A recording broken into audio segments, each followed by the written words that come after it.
Hey guys, I'm gonna be as candid as I possibly can be with you guys in this video. Usually when a creator like me makes a video like this, it's because they're short on time or something like that has gotten in the way. And these videos are actually a lot easier to make than a big production like producing a miniature and painting it and editing it and all that kind of stuff. And genuinely, I wasn't feeling the best kind of yesterday and today, a little bit off, a little bit run down. And I was like, I'm gonna give myself a break. I'm gonna do a chatty video today and just, basically take it easy a little bit. And I thought this would be an interesting topic, and especially be interesting because I'm coming at it from a different way that everybody else is coming at it from. And an example I would give is something like, I don't know, Tabletop Tactics, who I love to death. I love that channel. I love all those guys. I have been subscribed to their vault, their backstage stuff for about 6 years. Every single month I give those guys a little bit of cash to help them out. I love it. They're amazing.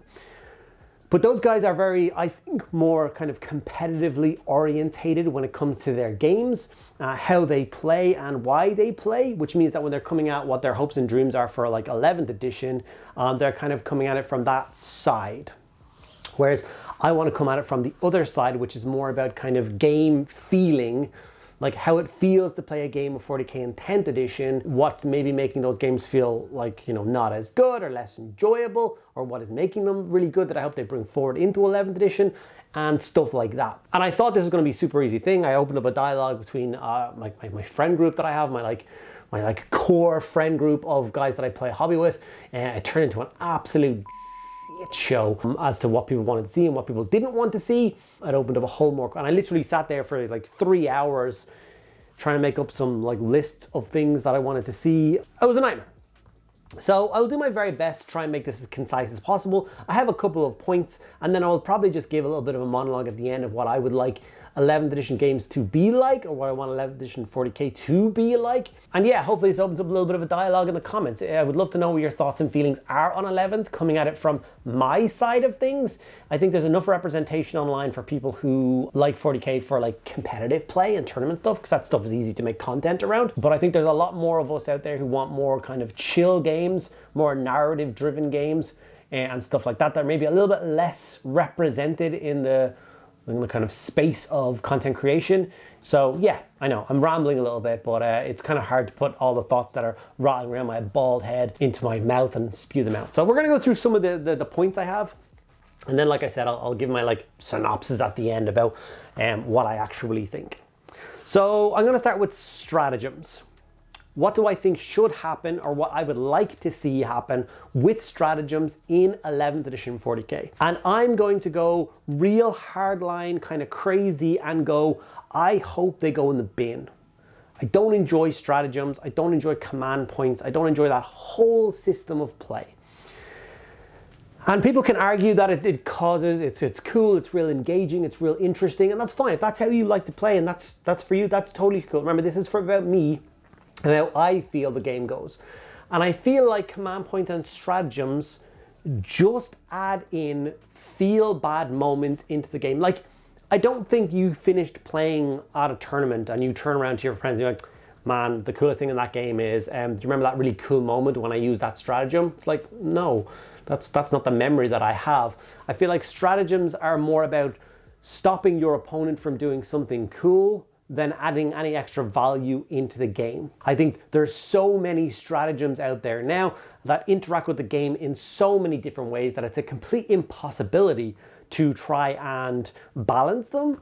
And not that I think balancing 40k should be on the top of the list of things to do. I think if you have a smart head on your shoulders, you can understand when something is a little bit too powerful or a little bit too weak, and try and meet in the middle and try and sort that kind of stuff out. But like I said, stratagems I think they're awkward. I mean, I think we didn't have stratagems for many editions, and I don't feel like the community was reaching out and dying for that extra layer of rules to be added to the game. And I think it genuinely kind of adds more feel bad moments than it adds more feel good moments into the game. I think it adds an extra layer of being complicated that I don't think is needed. But yeah, that's a real hard line one for me. I'm sorry that if people don't agree with that, you can let me know your thoughts and feelings in the comments. It's totally fine. The next one is rerolls. As a person who plays a lot of Old World and I play Heresy, they don't have rerolls. They don't really exist in those games at all, and they're not missed. They're not needed. And whereas now in 40k, it honestly feels like everything rerolls all of the time forever. And what's the point in rolling if everything rerolls? I hate the command point reroll. I think that should never have been brought into the game. If I fire a plasma pistol off and I decide to take that gambit to overcharge that pistol in order to make that critical shot, and I roll a 1, there should be consequences for that. I mean, you took the gamble, you lost, that's fine. Not just, you command point reroll, and then it goes away. No, I hate that, hate it. So just go. Okay, the next one is the structures for army building. I am one that quite enjoys the concept of a structured army build. I like the old, 2 HQ, 6 troops, 3 elite, 3 fast, 3 heavy support idea of constructing an army. And I definitely think there's ways of mitigating that and changing it depending on if you play a faction that, leans more heavily into this or less heavily into that. You can change and chop things. That's totally fine. I'm totally, I still remember back in the day, 4th edition, which was my favorite edition of 40k ever. 4th edition was key. That you could, construct your own chapter, and then you could choose these different special rules to represent your chapter. And I still remember one which was heed the wisdom of the ancients. I love this one. It was beautiful. It's like, do you really like dreadnoughts? You want to take a load of dreadnoughts? That's totally cool. You can take an army, and one of their special rules is heed the wisdom of the ancients, which means you're allowed to take dreadnoughts as both elite choices and heavy support choices, which means you could take 6 dreadnoughts in a list, which was insane for back in the day. But it was really flavorful, it was really characterful. It was something that a lot of Iron Hands players would have taken, and because they feel a lot of dreadnoughts and it made a lot of sense. And stuff like that in order for White Scars to take a lot of bikes, or Blood Angels take a lot of assault marines, or anything like that, I think makes a lot of sense. And I think people hide behind the concept of, no, there shouldn't be that many restrictions because I want to build cool narrative armies and having complete freedom allows me to do that. And that's over there. And that makes so much sense. But that's not how people are using the creative freedom. They are over here taking 18 Victrix Guard and every Ultramarines character under the sun to smash people around the table.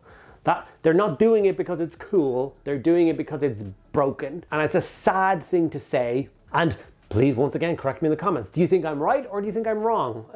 It's just how it feels and how it comes across to me. And I just would prefer it to be a little bit more structured. Now, do I think the forced organization chart should come back? Maybe, maybe not. I will definitely tell you that if you do not play Old World and you have a look at how Old World armies are constructed, I think that's the best way of doing it. I think it's absolutely incredible system. I love it so much, and I think it makes so much sense. And it's all based on percentages. So for instance, 25% of your army must be taken in core. So if you were playing in 40k, at least 500 points of your army would have to be taken in, guardsman squads or intercessor squads or whatever. You would have a core backbone to your army that makes a lot of sense. And when you look visually on the table and see an army, it looks like an army. It looks like a force. I think most of us have read the novels. We know what a strike force of Space Marines is actually made up of, what it looks like. And it doesn't look like 18 Victrix Guard ever, ever. That to me doesn't make any sense. So yeah, anyway, that's just my thoughts and opinions on that. Hopefully I'm not coming at this video from too much of a negative standpoint. They're just, obviously when you think about what you'd like to see from 11th edition, you immediately go back to what do you not really enjoy in 10th edition and hope that they tweak and change. So yeah, like I said, the synopsis at the end will hopefully help with that, but we shall see. Scenery. Scenery is another big one for me. I think that 40k is the best setting of any system ever. The 41st millennium is an incredible place to write stories about. It's an incredible place to base a war game off of, and the plethora of different worlds and stuff that you can play on, and the different tables that you can set up. It's all incredible, and I do love the fact that people like tabletop tactics and mini wargaming always put so much effort into creating these incredible tables for you to play on. And then you switch over to any event you see run anywhere in the world and they go with that tournament play style pack with those stupid L-shaped buildings that are completely mirrored from one side of the board to the other, and they're placed in a way that makes absolutely no sense. No roads could go through those boards, nothing makes sense, and it just looks awful. And you are sacrificing the immersion of the game, how it looks and how it feels to deploy a force and play through it and roll dice, for trying to make the game like chess, that everything is perfectly fair and it's perfectly balanced and it's back in the day, we just used to roll a dice at the start of the game to pick the table side. And one side might have an advantage and one side might have a disadvantage in playing one way or the other. And you just dealt with it. You deployed differently, you changed your tactics, you decided it was fine. No one really moaned about it. No one really complained about it. No one said, oh, I have a tree and a hill on my side, so you must have a tree and a hill on your side. And oh, that building needs to be exactly this angle because your building is exactly at that angle. It's just not fun. It doesn't look cool. So I want more fun, engaging scenery setups. I want objectives to be based on scenery. I don't want to have a little pip in the middle and you to fight on this giant dinner plate of circles all over the table that make up your objectives. I want that building to be an objective. See that building? Cool. Take and hold the building in the middle. That used to be a game in 40k. In 4th edition, literally take and hold the center building. That used to be the entire objective. Who has the most models holding the center building at the end of the game wins. And that was it. That was as complicated as the game system got. And you got to have a really cool, fun, engaging game fighting over this crazy building, units piling in and piling out, and that was it. It wasn't, oh, I helped that circle, so I got 6 points, and I used this stratagem, and I got this secondary objective, so I have 47 points, and well, you fired your bolter 12 times, and you killed 4 of those guys, so you get 822 points. So at the end of the game, I need a degree in mathematics to figure out who's winning and who's losing the game. No, just be calm, be chill. Who has a center building at the end wins. How cool is that? It's so thematic to me, because how many times you read a story or a book or whatever, and it has always been about, I need you to go and take and hold this objective. I need you to go and destroy the generators in that building. I need you to go and clear those trenches out of enemy forces, and that's the entire objective. It's so awesome to me, and I want that. Now, the next thing I've written down is spectrum of play. And there's a reason I put the spectrum of play after this, because obviously all of the things that I've mentioned so far, and hopefully they haven't come across as moany as I think they've come across, and I apologize if they have. I didn't mean to come across that way. It's just tiring seeing the same issues crop up edition after edition after edition and nothing really changing. We've always been complaining about things like rules bloat, and yet every edition the rules get more and more bloated. And the spectrum of play is obviously, a lot of people will clap back here and say, well, you can play your games however you want. And I understand that. I get that as a whole concept. And I love that as a concept. But you don't play a game by yourself. And even if you have a person who you think likes to play exactly the way you do, how you play is a spectrum. And the spectrum is so broad. And where each person falls on that spectrum will dictate how they want to play the game. And you have to somehow meet somewhere in the middle. So I'd like the rules to reflect a little bit more of that kind of mid-play style, where you just have to go a little bit more to the left and I have to go a little bit more to the right, and then we can come to, you know, some sort of I don't know, a more balanced idea of how we would both like to play the game. Whereas I feel right now the rules are pushed so far over to the side of, like, you know, being designed to be used for tournament play, that when you want to pull the rules back over to play more of a like a chill play, it doesn't really work. Your opponent builds a list that you don't like, or, you know, uses stratagems that you don't understand, and all of a sudden the game feels bad, even though they didn't mean to. They're not trying to play that way. They're playing inside the framework of the rules, how they think is going to be fun, and then you're over here crying in the corner. So it's hard. It's really hard. I don't envy the guys who have to write each edition of 40k and having the pressures of the rules must be written in a way that we sell more dollies, as opposed to let's write a game that's as fun as possible to play, because it's got to be the worst job in the world. Those are a few of my thoughts and feelings. It's an odd one.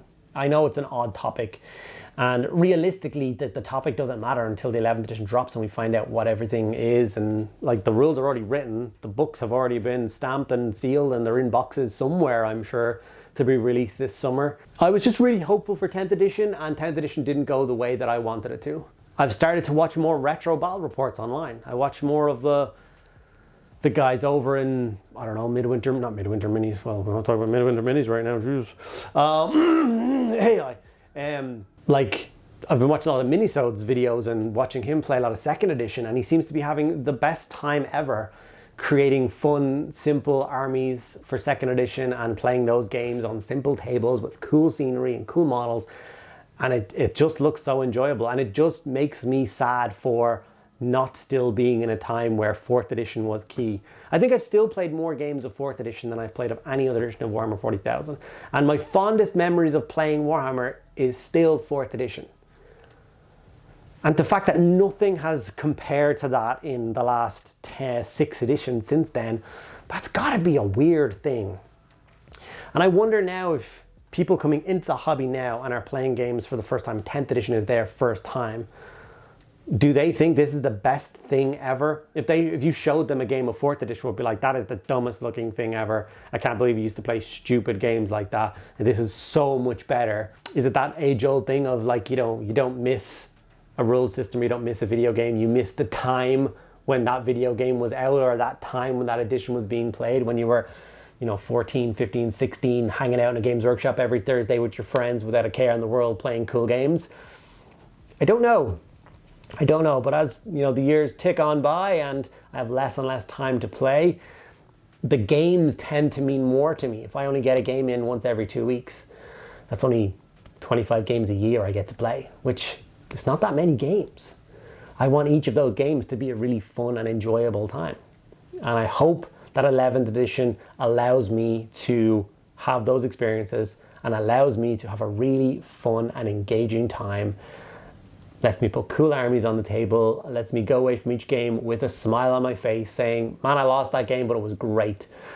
Instead of, how was the game? Oh, this stupid thing happened, and because of that stupid rule, it meant that I got to not do this, and my opponent did this thing, which makes no sense to me, and I feel bad. I'm great. Now, got 2 weeks to go until my next game, and that's, you know what I mean? Yeah, that's all my thoughts and feelings currently on 11th edition.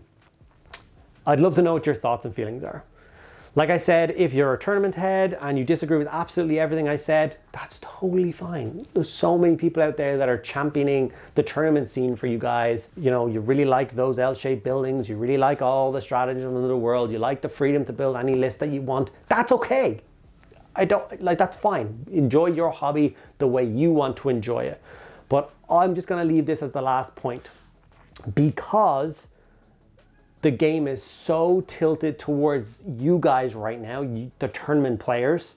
It means that there's a whole spectrum of players out there, which I would say make up about 90% of the playing base, but aren't having as much fun as they could have because they're pandering to you guys right now. And I think it should sit way more in the middle, and then when you're running a tournament, you get a rules pack which changes the rules or whatever and makes it more competitive, and it suits you guys and you get to play in that play style. That's fine.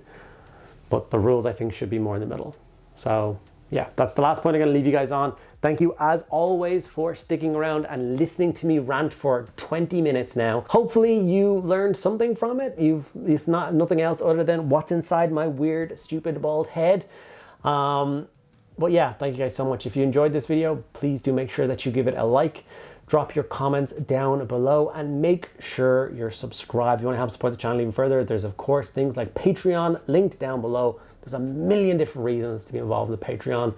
Monthly painting competitions, showcases. I do monthly giveaways. We gave away 1,000 Suns Army last month. Haven't really decided what we're giving away this month, but one lucky patron wins something cool every single month, and I ship it somewhere in the world. So if that's interesting to you, like I said, linked down below. Thank you guys always for sticking around to the very end. I'll see you in the next one.